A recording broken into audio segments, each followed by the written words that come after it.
Now, you can use your calculator to evaluate when we have angles that are not one of our special ones. Okay, so our special ones are 30 degrees, 60 degrees, 45 degrees, things like that.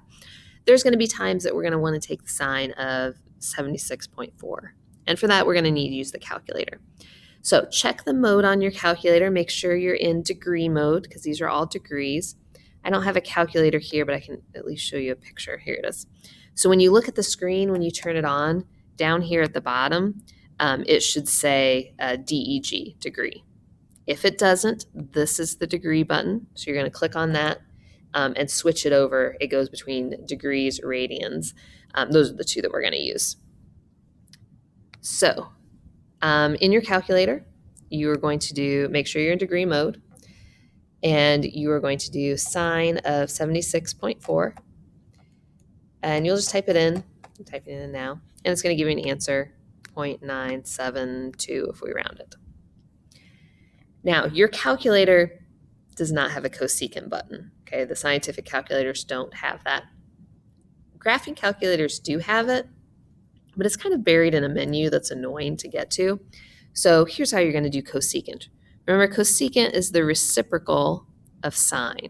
So if you want to do this in your calculator, you're going to do 1 divided by the sine of 1.2. And you should get 47.75, whatever. Okay. Same thing with cotangent. There's not a cotangent button on your calculator, so you're going to do the reciprocal. You're going to do 1 divided by the tangent of 1.5. And when you do that, you should get 38.2 or something around there. 38.19 if you want to do it that way. Okay, so just that's calculator stuff. All right, moving on. These are some basic trig identities. We did talk about these in Algebra 2 last year, so hopefully they look a little bit familiar.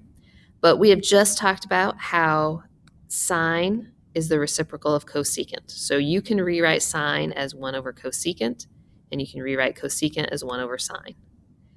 And then cosine and secant are reciprocals, so cosine is 1 over secant, and secant is 1 over cosine. And then the same thing with tangent and cotangent. So those are called our reciprocal identities. Now, we also have quotient identities. Tangent is sine over cosine, and cotangent is a reciprocal of that, cosine over sine.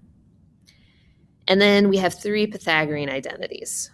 Okay, this first one is the one we call it our favorite. It's your favorite Pythagorean identity because we use it a lot. Sine squared plus cosine squared equals 1. And then we have 1 plus tangent squared equals secant squared, and 1 plus cotangent squared equals cosecant squared. So these are identities you're going to need to be familiar with. Throughout the semester, we're going to be getting more and more identities, so eventually I'll give you a formula sheet. But all of these, except for maybe the last 2 Pythagorean identities, you should really, really know.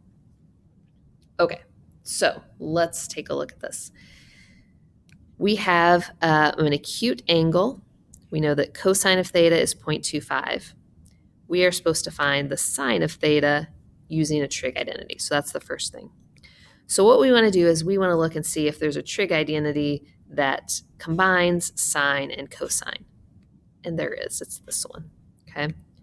So it tells us the sine squared of theta plus cosine squared theta equals 1. We may not have talked about the sine squared theta. What that means is that you take the sine of theta and you square it. Okay. Mathematicians are just lazy and they don't want to write the parentheses. So we don't know what sine squared is, but we do know that cosine is 0.25. So we have sine squared theta plus, remember cosine theta is 0.25, so 0.25 squared equals 1. And this we can solve. Okay, we can square 0.25 and then subtract it over to the other side. So we get sine squared theta equals 0.9375.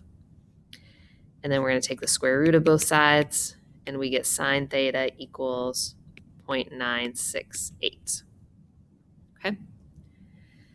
All right. We also want to find tangent using our identities. So we need some sort of trig identity that combines tangent and cosine. There's a couple different ones we can use. I'm going to use this one. Okay. The tangent of theta is sine theta divided by cosine theta. So tangent of theta, we just found out what sine theta was. It's 0.968. Cosine theta is 0.25. And so when we divide those, I'm going to have to get my calculator out and divide those. 0.968 divided by 0.25.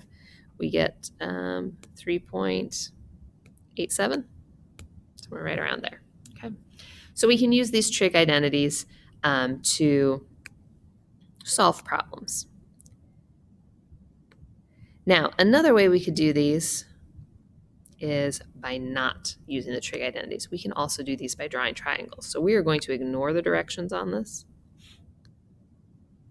Okay, so let's say we have an angle beta. It's an acute angle, and the tangent of beta is 2. We want to find cotangent and secant of beta. So what I'm going to do is I'm going to draw this triangle. Okay, I don't really know what it looks like, but here's my angle beta. And what I do know is that the tangent of beta is 2. So that's the same thing as 2 over 1. So remember, tangent is opposite over adjacent. So that means the opposite side is 2 and the adjacent side is 1. And I can use the Pythagorean theorem to find the hypotenuse. So 1 squared plus 2. So this is going to be the square root of 5. Just using the Pythagorean theorem. And now if I want to find cotangent of beta, well, cotangent is the reciprocal of tangent. So instead of opposite over adjacent, it's adjacent over opposite. So it's 1/2. And secant of beta, it's the reciprocal of cosine. Cosine is adjacent over hypotenuse. So this is hypotenuse over adjacent, which is just going to be root 5. Okay, so we can do it using trig identities like we did in number 5, or we can draw triangles.